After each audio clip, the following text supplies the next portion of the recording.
উত্তরায় বিমান বিধ্বস্তের ঘটনায় নিহত রজনী ইসলামের জানাজা শেষে দাফন সম্পন্ন হয়েছে। দর্শক সেখানকার খবরাখবর রাখছেন আমার সহকর্মী রুহুল আমিন বাবু। রুহুল আমিন, রজনীর দাফন তো শেষ হলো, সেখানকার সবশেষ পরিস্থিতি জানাবেন, স্বজনরা কি বলছেন?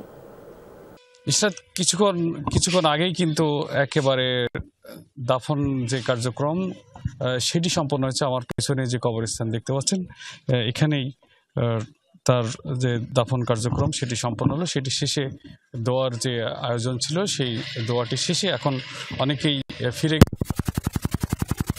যে এই সাদিপুর, কুষ্টিয়া দৌলতপুর উপজেলার যে সাদিপুর গ্রামের সাদিপুর কবরস্থান, সেখানে সবাই উপস্থিত হয়েছিলেন এবং যারা দূর দূরান্ত থেকে এসেছিলেন এবং যারা আসতে দেরি করেছিলেন এবং তাদের জন্য অপেক্ষা করে শেষবারের মতো কিন্তু রজনী ইসলামকে দেখানো হয়েছে। এই দাফন কার্যক্রম সম্পন্ন করা হয়েছে এবং সব থেকে নাড়া দিয়েছে আসলে যে তার সন্তান যে জুমজুমের জন্য যে তিনি ছুটে গিয়েছিলেন তাকে বাঁচানোর জন্য, এবং সেই বাঁচাতে যেই কিন্তু তার এই জীবন উৎসর্গ হলো, সেই বিষয়টি কিন্তু সবার মধ্যে আলোচনা হচ্ছে, সবাই সেটি বলছেন।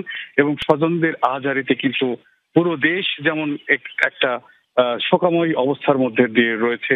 আকাশে বাতাসে যেমন শোকের যে চিহ্ন যাচ্ছে, এবং সেটিও কিন্তু ছড়িয়ে পড়েছে এই কুষ্টিয়া দৌলতপুরে, এবং আশেপাশের মানুষগুলো কিন্তু এসে তারাও কিন্তু সমবেদনা জানাচ্ছেন। এখন এর বাইরে আসলে তাদের কিছু করার নেই, এমন মর্মাহত একটা মর্মান্তিক একটি ঘটনার কারণে। এবং সব থেকে বড় যে বিষয়, তার যে তিনটি যে সন্তান রয়েছে এবং ছোট যে জুমজুমের কারণে রয়েছে, সে জুমজুম কিন্তু অনেকটাই নির্বাক অবস্থায় রয়েছে।